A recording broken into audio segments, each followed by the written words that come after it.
Well, hello again. This is, in case you don't realize it, the Midnight Skeptic. And I'm doing my thing. And this is going to go out to the world on KPCA.FM worldwide, locally 103.3 FM, this coming Sunday, the 26th of January, at the usual time, 9 p.m. Pacific Standard Time, which is midnight back on the East Coast. I have a number of followers, listeners, watchers on YouTube back there on the East Coast. This is being recorded. Today is Wednesday, January 26th, and it's a little bit after 2 o'clock in the afternoon.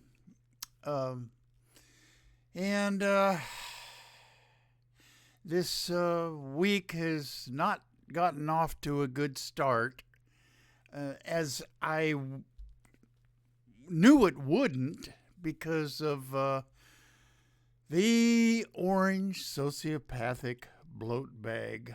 Okay. The Trump Republican playbook for their nefarious plans and their existence is to flood the United States with so many lies and misinformations that it is difficult to check and refute them all. The Midnight Skeptic will try to combat a few of them, as many as I can. These 4 years of the orange sociopathic bloatbag era are going to be difficult, but in my own small way, I will try, as I have said, almost every show for the last 2 or 3 years, to try to rid this country of all ignorant Republicans, MAGA heads, conservatives, Christian nationalists, and fundamentalists. Wish me luck out there. I will keep trying. So, my playing music right now.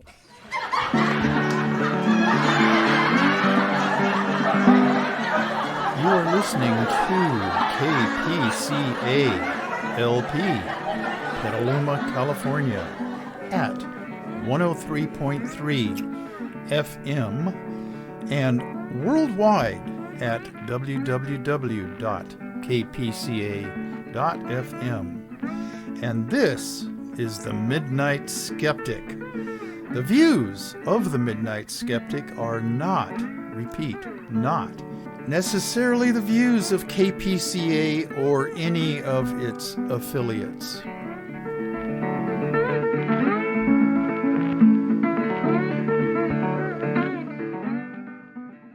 Sorry about the laughter. I hit 2 keys at the same time, not meaning to. That's just one of the many errors in my life that I've made, and I've made many. None of them truly earth-shattering. Okay.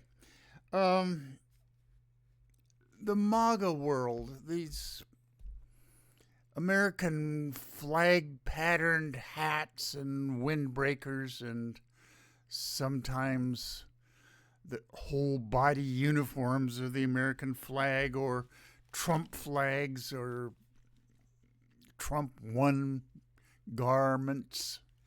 At these Trump rallies, they don't seem to be very happy. I mean, giddy might be a better word, but their man, the orange sociopathic bloatbag, won the election. Yet, they still seem to be basically, when you dig down, angry, racists, discontented, and very petulant. They just won't accept that they should be happy now that their guy won. And they're going to, quote unquote, reap the benefits of a Trump administration. Well, they're going to be in for a rude awakening. And they're going to, as you sow, so shall ye reap. And I don't know where that comes from. I mean, it's in the Bible somewhere. I don't know. Believe me, I am not a biblical scholar. I think the whole Christianity thing is a scam, as are all religions. Okay. Should I do my shout-outs now? Yeah. Project Censored. They're out with their the State of the Free Press 2025. They publish a book every year with all of the stories in it that they think, in their opinion, that have not been adequately covered or improperly covered with a political slant that they don't necessarily agree with. Okay, Mickey Huff, back in Ithaca College, and he still has a lot to do with the Project Censored. It was going along out here with Mickey Huff, Andy Lee Roth, and Nolan Higdon. And Andy Lee Roth still has something to do with it. He's a history professor down at UC Santa Cruz.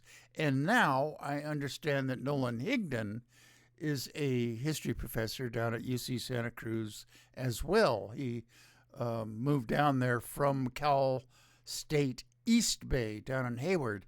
But I'm not absolutely certain that he has anything to do with Project Censored anymore, other than being a fan of it. And Shaylee Voitel, who's a singer-songwriter, but she's back there at Ithaca College with Mickey Huff, and she has something to do with Project Censored. I'm not really sure exactly what she has to do with it. Okay, on a local note, John Crowley at Aquas Cafe. Go down there and have a go at his cuisine down there. Breakfast, lunch, dinner, early dinner. I think they close at 8. But go online and see what their calendar looks like. They have various poetry readings, book readings, ethnic dinners now and then, and drinks with shrinks that they have twice a year. And over at the Phoenix Theater, Tom Gaffey, who is the godfather to a number of alternative teens that hang out there, go on their website and see what kind of music they have going on for the weekend. They lean toward grunge and metal and alternative music or performances of various kinds. Okay.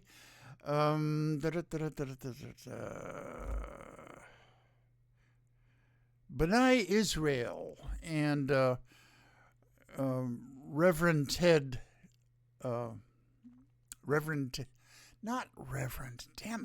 Rabbi Ted Feldman. Ew. He's retired now, but I met him along with my wife. She passed away in 2013, and she was Jewish. So we both went down there for some of his night classes. I don't know if they still have these night classes again, but I learned a lot down there. And I am not a big fan of the Zionist movement. And I'll go into my take on the history of Israel or the Jewish diaspora of some sort, and then the recollecting of the Jewish people in Israel to a certain extent on a future show. And I met Art Kuznets, who was an occasional listener to the Midnight Skeptic. But I am called by Ted Fellman, his favorite pagan. Yeah, that describes me to a T. I am not religious at all, of any kind of religion. I think, and this is my opinion, that all religions are misogynistic. And I also believe, and I've said this on a couple of previous shows, that back in the pre-literate times of humanity on this planet, pre-literate times, 5 to 6, maybe even 7,000 years ago, where basically we were hunter-gatherers, herders, and only the most, I won't say primitive villages, but these monolithic structures, Göbekli Tekli in Anatolia, which is now Turkey, and Stonehenge in England, and a number of other sites like this that served some religious purpose. The archaeologists don't know exactly what purpose they served, and there was no dwellings to be found near these things. So people lived elsewhere and then gathered to build these things out of these huge rocks. And anyway, the first religions were created by grifters and unscrupulous men that were a bit smarter than their other hunter-gatherer herders, that and these proto-religious creeps wanted to just not have to work so hard to support themselves with eating and having shelter. So they convinced their less intelligent tribes members that there's a sky daddy that is speaking to you all through me, and he tells you to kneel down and worship him up in the sky, and me as his messenger here on earth. And these scam artists, cut ahead to today, they still exist. And, oh boy, in the form of mega church and private jet pastors, mostly, but all these religious leaders, quote unquote, are just scam artists. And although he's not religious, the orange sociopathic bloatbag that we just elected as our president is kind of the king of the scam artists. Anyway, onward with the shout-outs. And I'm going to start with the local people who are acquaintances, friends, relatives that have indicated that they occasionally listen into this show. Dave and Rosita, Kevin and Lori, Rich and Kathy Berger over in Sebastopol, and back over here in Petaluma, Tim Conrad, and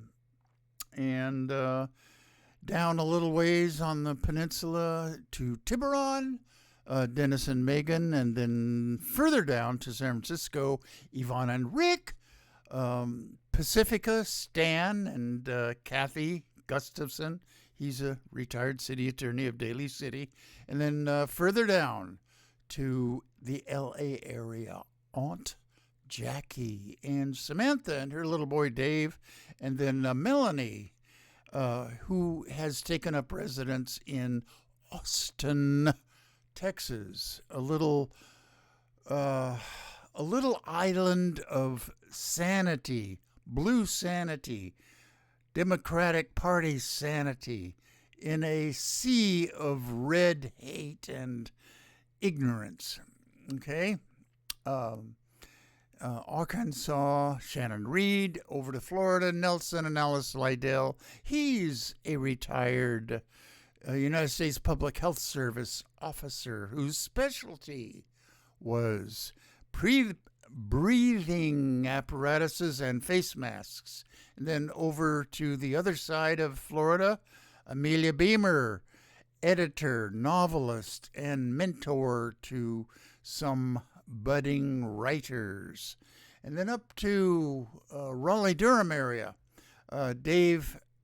Dr. Dave Rubin, who is undoubtedly the finest pulmonary physician the world has ever seen.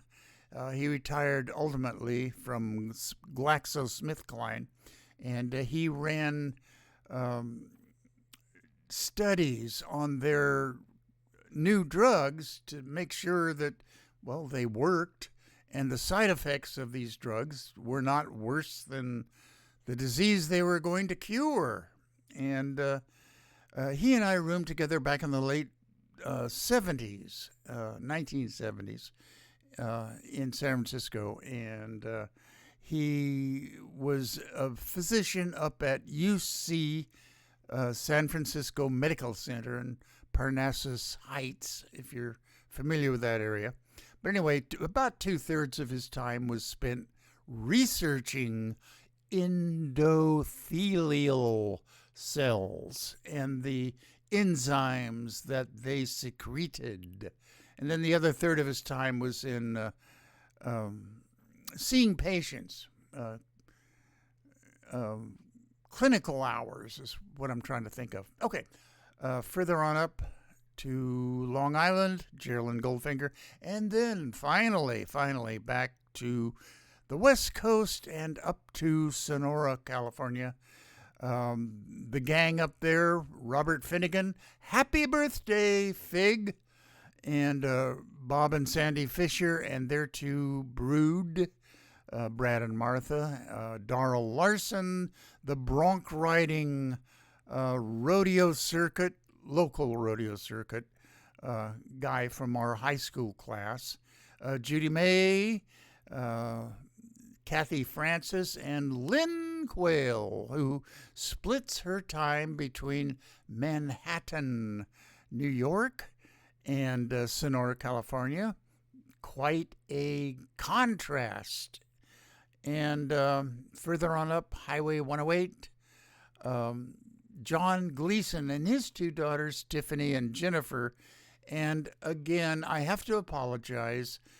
Tiffany is a professor of African Studies, and I'm not sure which college, and she speaks fluently this African language that is spoken in the country of Benin, where she did some of her research. And I apologize, I forgot to find out which language it is that she speaks.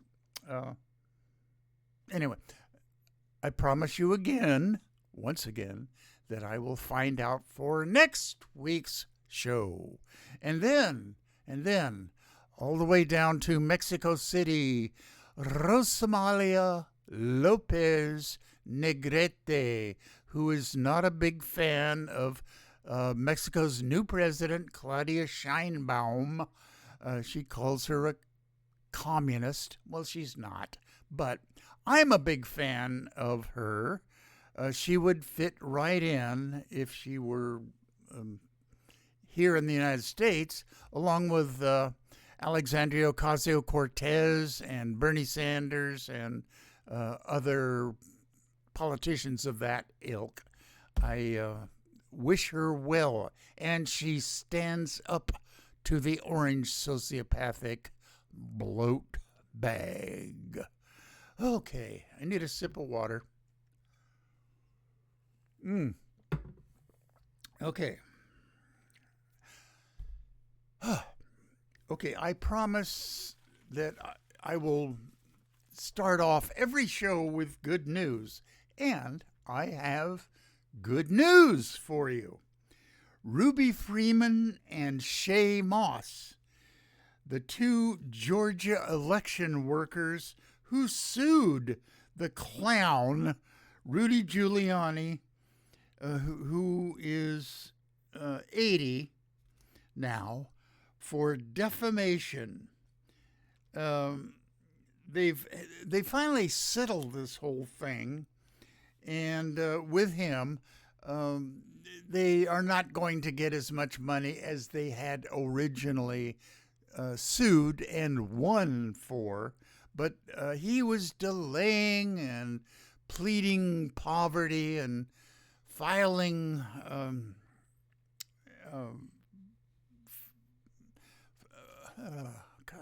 brain freeze. Filing poverty. God, what's the word for that? Oh, gosh. Anyway, I don't know exactly how much money they have settled with that idiot Rudy Giuliani for.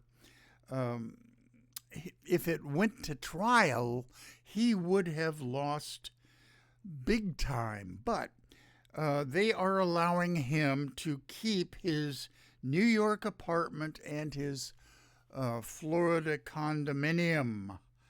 But they will finally see some of the money that they have settled for. Okay. Whew. Man, I hate these brain freezes. And,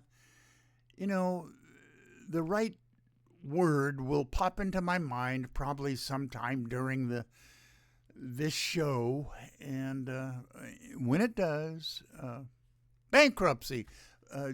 Giuliani is filed for bankruptcy, and as has the orange sociopathic bloat bag. That's how he has accumulated a lot of his so-called wealth. He isn't as rich as he has always claimed to be. He has used the loopholes in the laws and bankruptcy filings and just out-and-out refusal to pay people that he owed money to. That's how he did it. He's, like I say, he's a grifter, just like those religious... Joel Osteen, that's one of the guys I was trying to think of that's a primary grifter. Okay, I'm off my notes. Bad news. Nicotine pouches are the fastest growing segment of the U.S. tobacco market. Zyn, capital Z-Y-N, brought to us by Philip Morris, one of the truly evil corporations. They have 10 flavors. They aren't supposed to be sold to minors. Oh, good luck with that. But they're sold in convenience stores and gas stations in their food marts. And they are now outselling vape products to everybody, and they keep saying that these nicotine pouches and vape products are supposed to help people quit smoking cigarettes. Well, that's just a false flag to pat themselves on the backs. Tobacco companies are the most evil corporations in the world, only to be tied in their evilness by big fossil fuel corporations. Okay. I hate them both. Okay. Okay. Bad news. Dr., and that's in quotes, Dr. Dave Weldon, capital Weldon, will be the Orange Sociopathic Bloatbag's choice to head the Centers for Disease Control.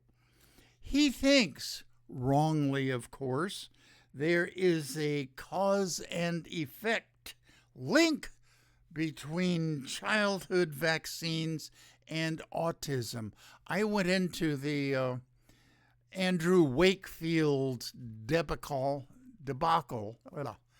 last week's show. He lost his license to practice medicine in England because he faked some data on his study of the linkages between MMR vaccines and autism. I won't go into the whole sordid details again, but right-wing, ignorant MAGA heads still, for the most part, believe that vaccines cause autism. And the RFK Jr., aka Worm Brain, is not helping things. We are going to be so screwed, the health of this country, if RFK Jr., Worm Brain, gets approved as the Orange Sociopathic Bloatbag's Director of Health in this country, the National Institute of Health. I think that's Secretary of HHS, Health and Human Services.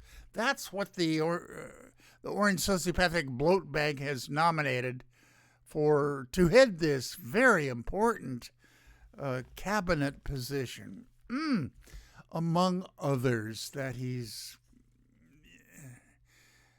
erroneously nominated for these cabinet positions. It's just bad news for our country, especially Worm Brain. Okay. And, okay, another thing that Dr. Dave Weldon thinks, that HPV vaccines are not safe. HPV vaccines, oh boy, and I apologize, I'm off my notes, but I'm not human, I forget what the P stands for, but the V stands for vaccines. It's safe and has been being used for the last 20 years. Now, okay, having learned quite a bit from my time rooming with Dr. Dave, I have learned that all drugs, all vaccines have some side effects. The vast majority are not harmful. And those few drugs and vaccines are constantly being studied and weeded out if they're not safe. This one is safe. And the MMR vaccines are safe, and they don't cause autism. Okay, good news. red dye number 3 has to be removed from food as per the Food and Drug Administration, the FDA. The orange sociopathic Bloatbag's pick to head the FDA, and I've forgotten, and I did not write down the name of the person. He or she, whoever it is, might rescind this ruling. A red dye number 3 has been found to be a cause of cancer in laboratory animals, and they usually translate into a bona fide threat of cancer causing in humans. So it's a good thing that red dye number 3 has been, during the Biden administration, a ruling to remove it from our food. Although the orange sociopathic Bloatbag will probably, at the urging of chemical companies that make red dye number 3, they will probably lobby to have it put back into our foods. Oh boy. Good news.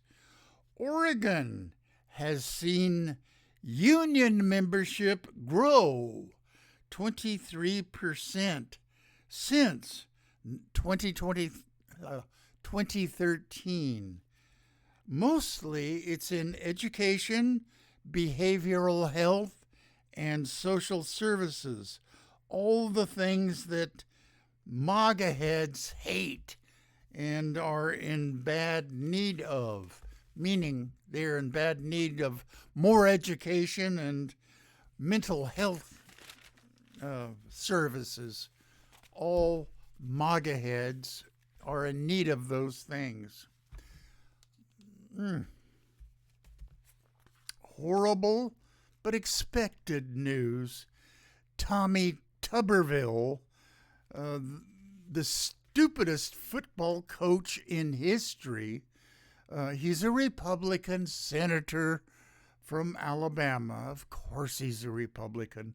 Said of California receiving federal disaster aid, and this is a quote, because California elects Democrats statewide, they don't deserve anything.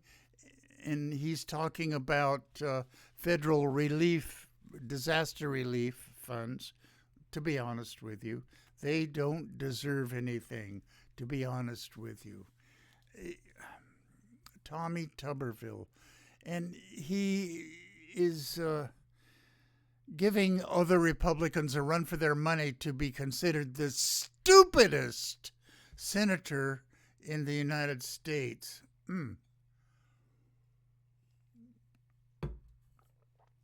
He was a football coach in Alabama.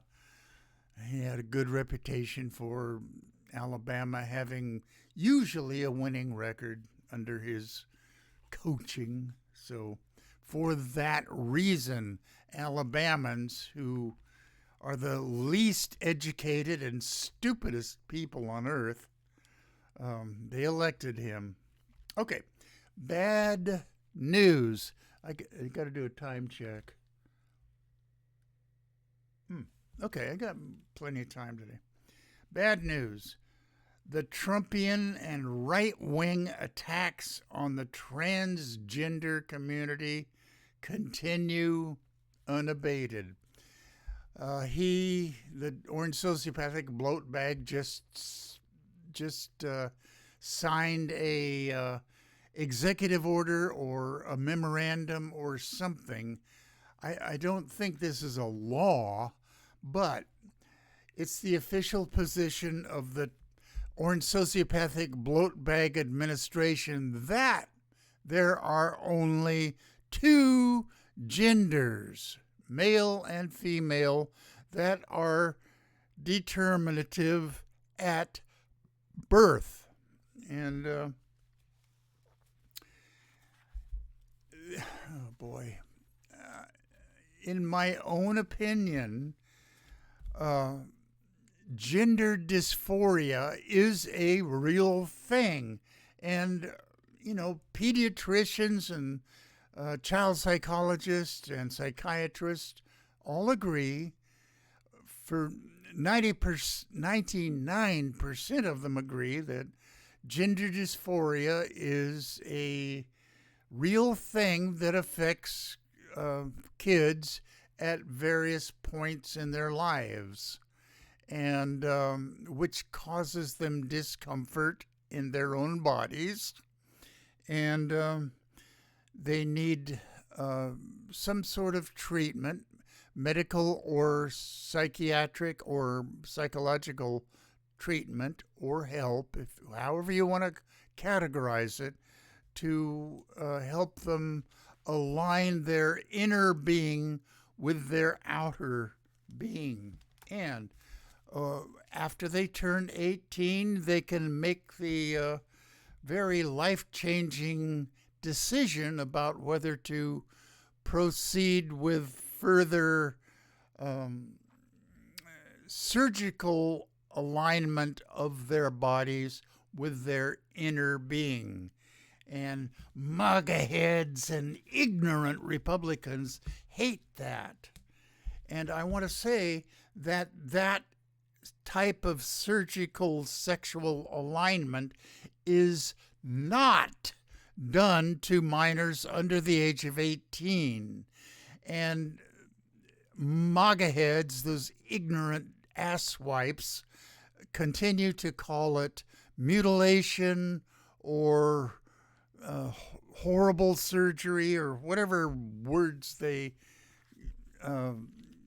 describe it to rile up the hate and ignorance of their base. Okay, I'm off my notes and I'm just ranting here. Okay, let me start this thing over again. Bad news.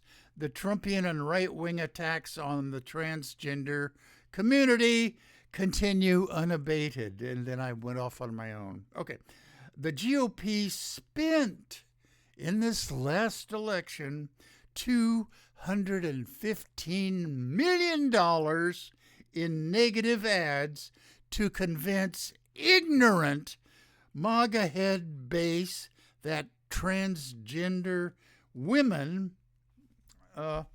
they continue to refer to them as men, are a threat to women's sports, access to women's restrooms and locker rooms, and society in general. Well, they're not. As far as sports go, okay, now this is my personal opinion and educated opinion because I've read up a lot on this. And as far as sports go, I do believe that males who transition to female after they have gone through male puberty, which doesn't begin at any certain age all the time. Usually in males, it's 12 or 13, sometimes 14, where they grow more athletic type muscles, their voice lowers, their bones grow stronger, their blood red cells develop a greater ability to deliver oxygen to their external muscles. All of those things in male puberty that gives them an athletic advantage. I think that, and there's ways that the medical community has of determining whether a kid, a male, has gone through or is beginning to go through his puberty. And I think, in my opinion, at that point, athletics should be separated, girls from boys sports. Now, let's see who I'm off my notes now. That Penn University of Pennsylvania State swimmer. Damn, I can't remember her name now, but she didn't transition until she was like a freshman or sophomore in college, and she had been training with the male swim team, and then she transitioned, decided she was female, which is okay, except that she should not have been competing on the girls' team. Oh boy, brain freeze. And I've done 3 or 4 segments on her specifically, and female athletes in particular. Her name will pop into my mind before the show's over, I hope. Okay, anyway, you know who I'm talking about, the listeners of this show. Okay, I'm off my notes, but I will get back right now onto my notes. Okay, as sport, water sip. As far as sports go, I do believe that males who transition to female after they have gone through male puberty should not play on women's sports teams. But ass-wipe Republicans continue to pass laws prohibiting trans girls in grade schools as young as K through 6 from participating in sports. These hateful, cruel Republicans, Christian creeps, just want to express their hate for a truly small minority. Less than 1% of youth are both trans and sports playing. In fact, I just read recently that it's less than 0.6%. And no trans kids have had gender-affirming operations that ignorant MAGAs refer to as mutilation or brutal operations. MAGA heads should have the brutal operation of removing Christianity from their brains. As you can all probably tell, not only am I not religious, I tend to be anti-religious. Okay, bad fossil fuel cabal news.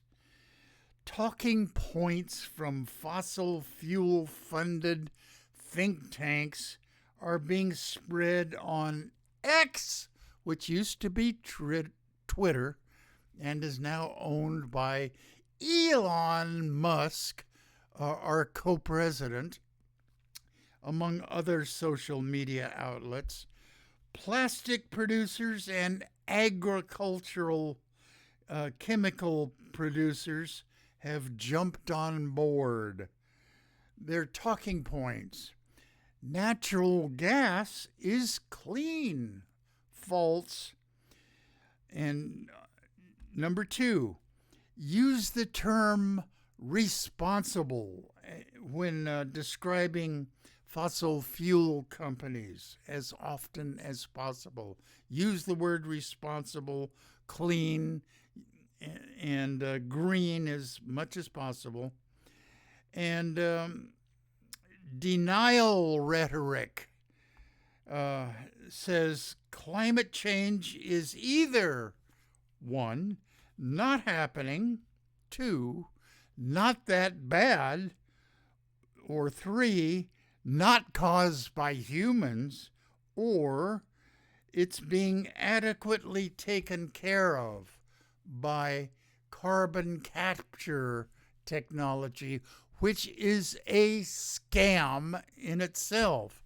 I have talked about the scam of carbon capture on a number of shows, and I will go into it in more detail in an upcoming show.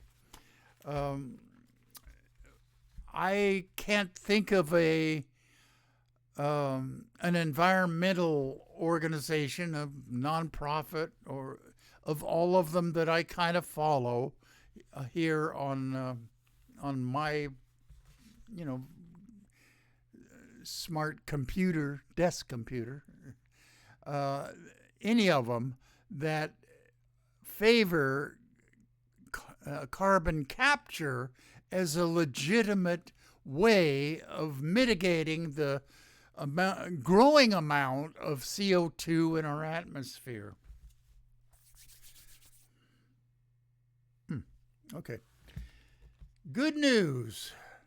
Project Censored, in its 2025 annual book, The State of the Free Press 2025, will publish Katie Surma's story, quote, How Developing Nations Battered by Climate Change Are Crushed by Debt from International Lenders. Katie is a reporter from ICN, which is Inside Climate News, which is one of the sites that I follow.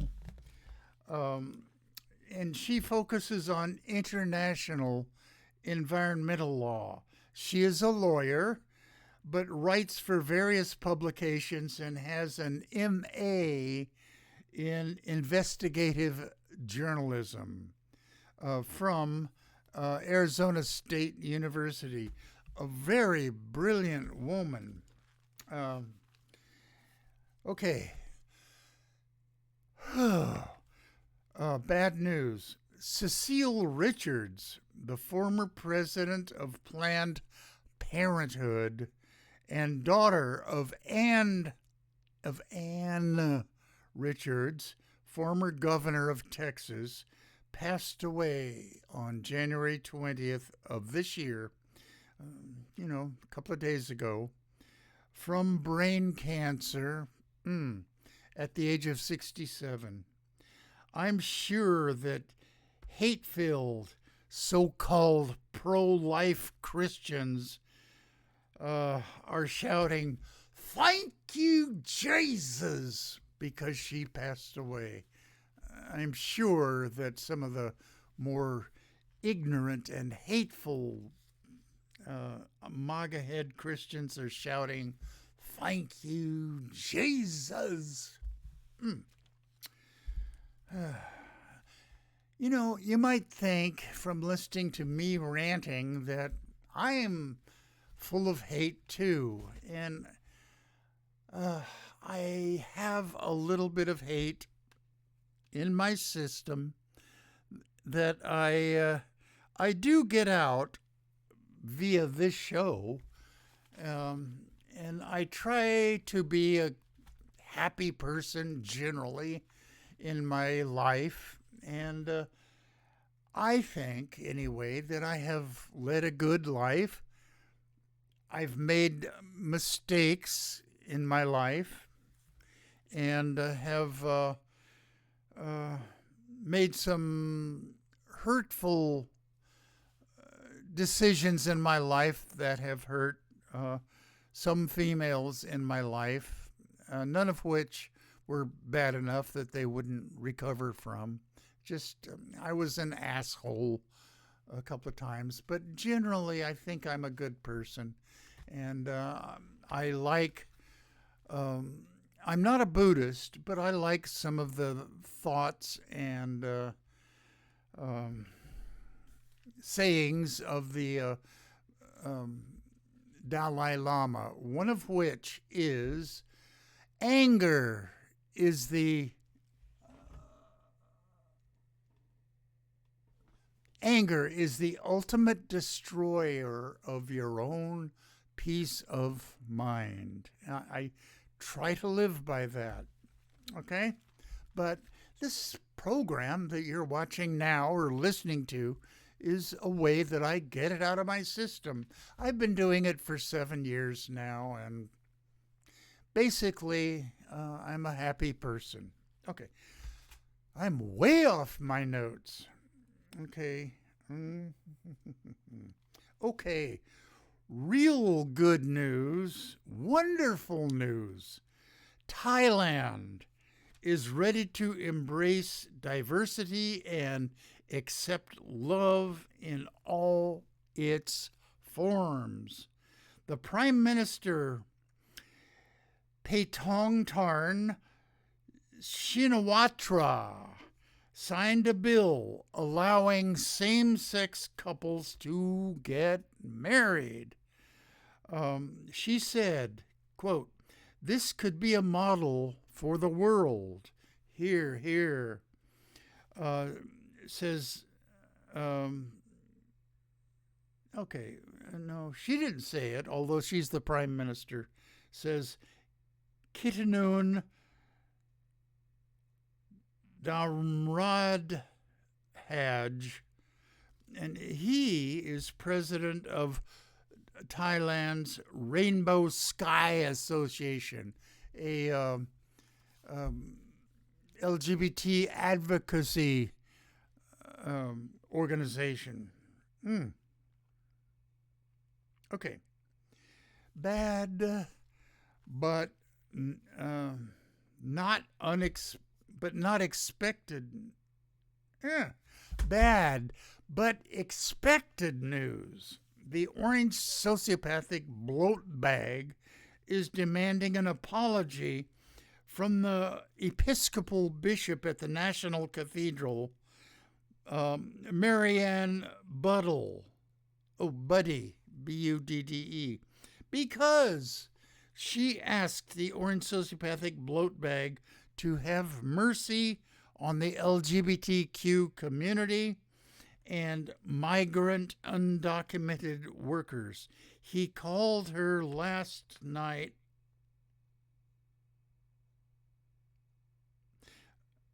Oh, boy, my notes. Okay. He called her last night, yesterday night, on one of his endless tweets.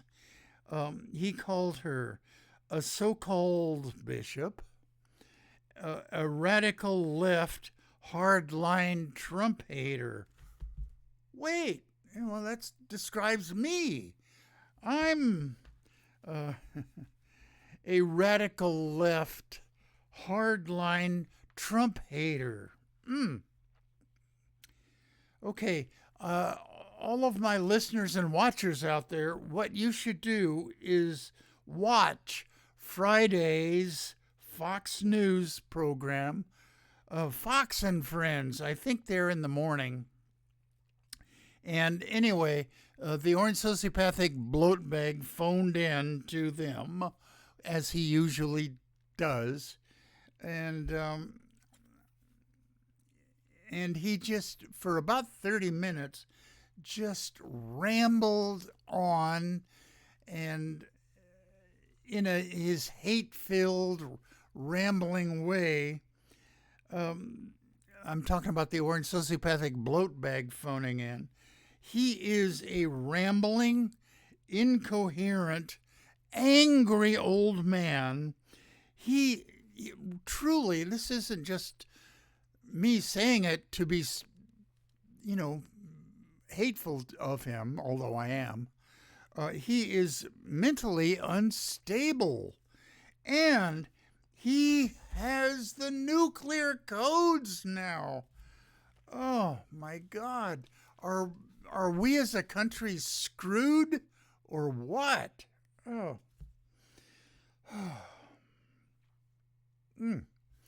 Okay, good news to end the program with. Bay Area trans writer Caro de Robertis says, quote, "I can't afford despair. collectively, we can't afford despair. And who he's referring to is the LGBTQ community. We can grieve because the Bloatbag was elected, but we have to find the fuel that will allow us to keep going for ourselves and future generations. I sincerely hope that I'm providing some of that fuel.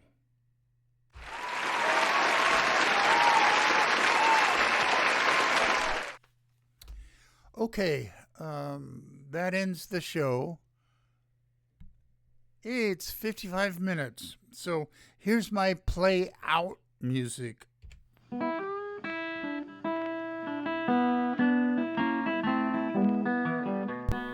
You have been listening to The Midnight Skeptic on KPCA LP, Petaluma, California.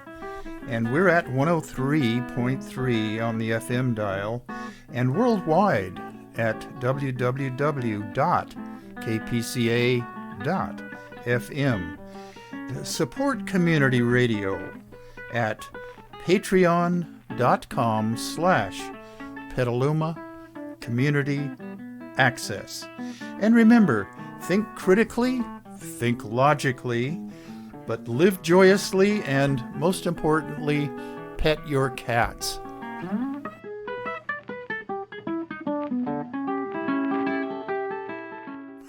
Okay, that's it for this week. I will be back at you again next week. I've been doing this for 7 years, and I promise you, again, I will try to find out what the language is that Tiffany Gleason, whose dad is John Gleason, speaks. And she's the African Studies professor. And there was some other promise that I made to you about something. And I'll try to remember that for next show. Okay. Okay, so I can't emphasize enough how important it is to pet your cats. Think logically and scientifically.